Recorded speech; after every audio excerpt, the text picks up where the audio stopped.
Assalamualaikum warahmatullahi wabarakatuh. Perkenalkan, nama saya Sharon Yuni Gwesya dengan NIM G00237176 dari kelompok B4. Di sini saya akan menjelaskan tentang ekstremitas superior dan inferior.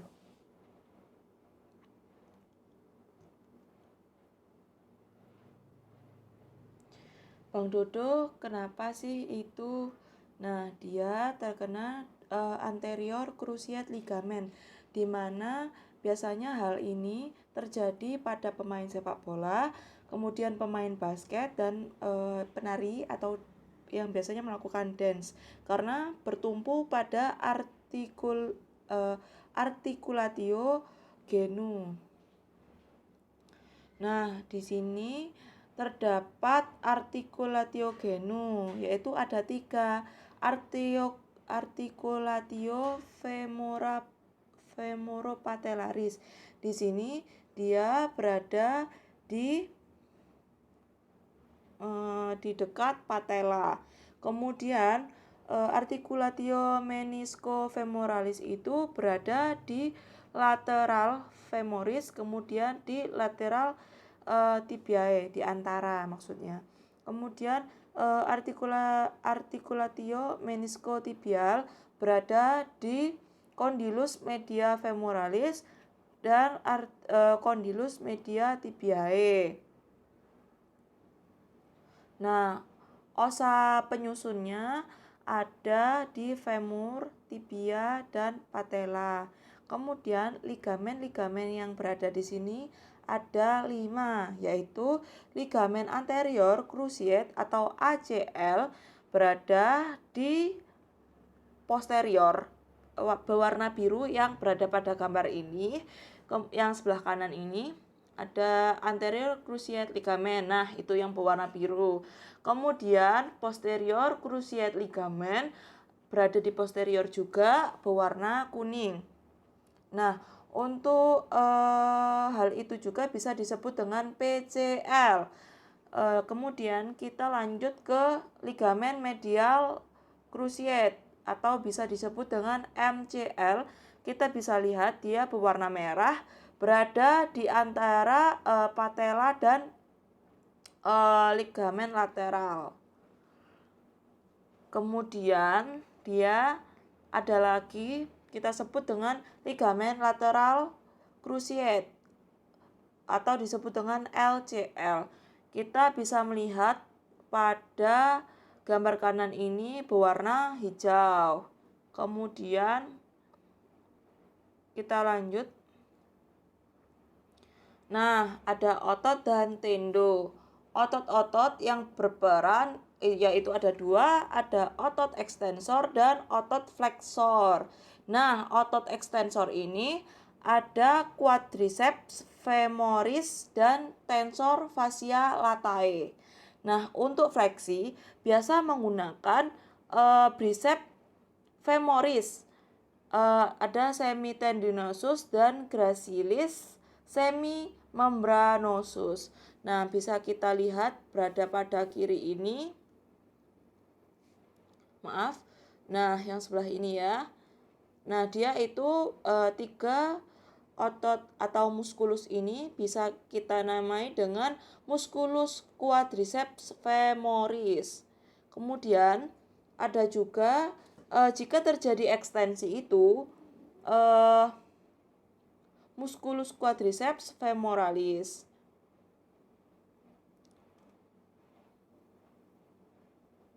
Maaf, yang tadi itu berada di sini ya. Untuk gerakan fleksi ada di posterior. Untuk yang anterior ini gerakan ekstensi. Kemudian saat rotasi lateral itu ada musculus sartorius berada di posterior juga, ada musculus brachialis dan musculus semimembranosus. Untuk yang terakhir yaitu gerakan eksternal itu berada di biceps femoralis. Dia berada juga di posterior. Nah, ini ya, daerah sini. Nah, tendon-tendonnya ada dua, yaitu tendon yang ada di artikulogenu ini ada dua. Kita sebutkan, yaitu patellar tendon dan quadriceps tendon. Bentar. Nah, dia itu ada di depan gambar tengah ya yang kita lihat nih. Nah, dia itu ada di quadriceps itu yang atas. Kemudian yang patellar tendon itu ada di tengah. Nah, kita bisa lihat quadriceps femoris atau tendo berada di atas ya. Nah, ini. Kemudian kita lanjut ke bursa. Bursa yang khas di artikulogenu ini ada bursa subspoplitea. Nah, bursa subpatellaris ini biasanya untuk melindungi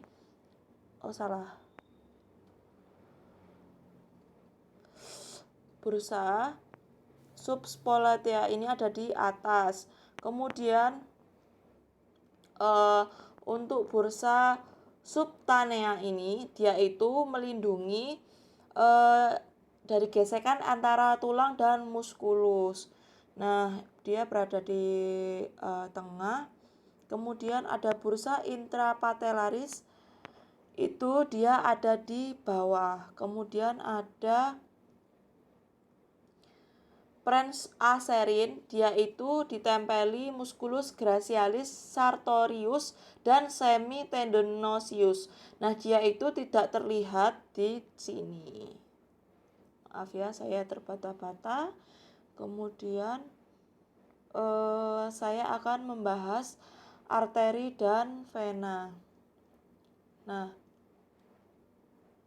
arteri femoralis bermula dari pangkal paha, dia menjalar ke bawah saat di bagian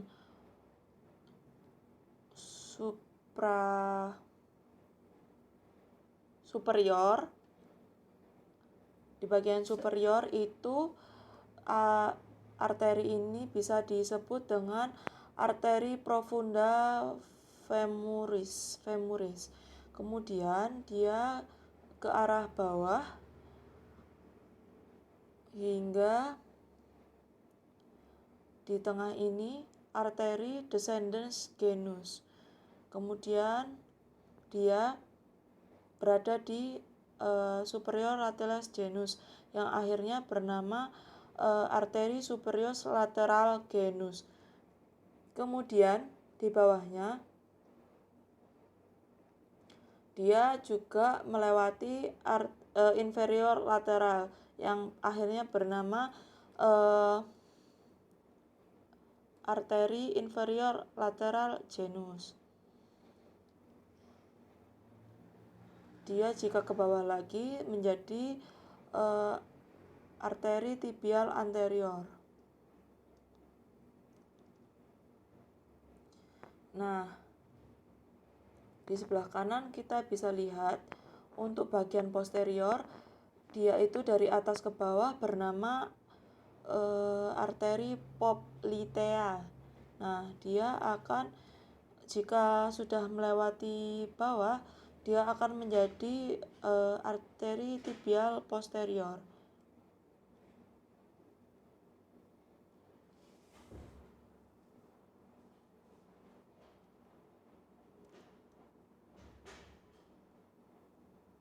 Nah, di sini terdapat vena. Vena ini melewati dari belakang dulu, posterior, kemudian dia melewati tulang pengumpil dan tulang kering yang akhirnya bernama vena saphenous parva. Kemudian dia vena akhirnya melewati tibial anterior yang bernama vena tibia anterior dan akhirnya ke arah bawah, nanti namanya menjadi vena saphenna magna.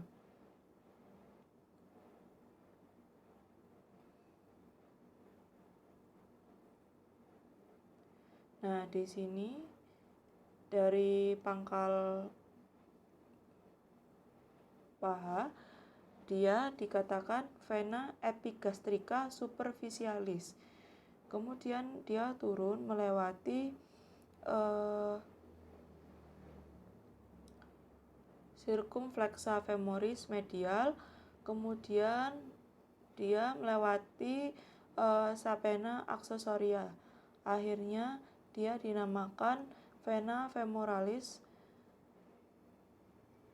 Nanti dia bercabang lagi menjadi seperti gambar yang di kiri tadi. Nah, kenapa sih mas-mas ini? Nah, dia terjadi plexus brachialis, di mana artinya plexus brachialis ini terjadi di clavicle 5 sampai thoranica 1. Dia itu melewati bagian leher, aksila hingga lengan atas. Dia ini memberikan persarafan sensorik dan motorik dari alat gerak atas. Nah, pada di sini kita bisa lihat untuk bagian trans.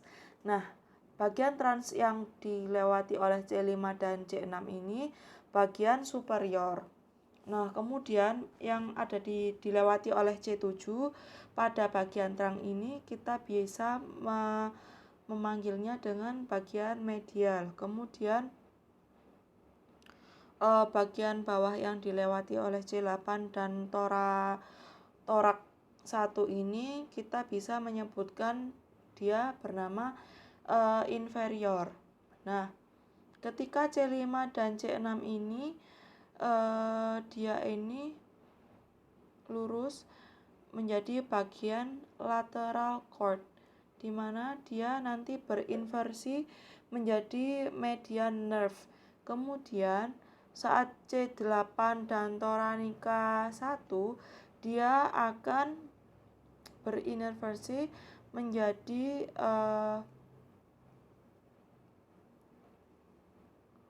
ulnar nerve. Kemudian dia bisa disebut dengan medial cord.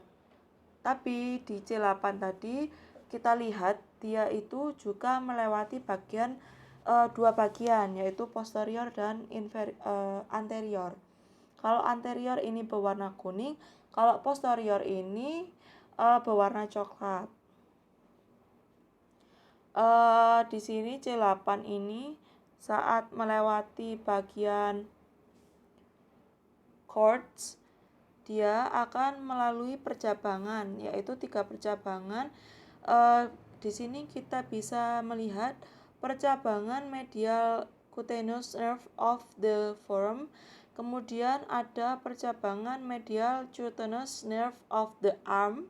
Kemudian kita bisa lihat untuk bagian posterior, bagian C8, kita bisa melihat dia nanti akan melewati thorax dorsal nerve. Kemudian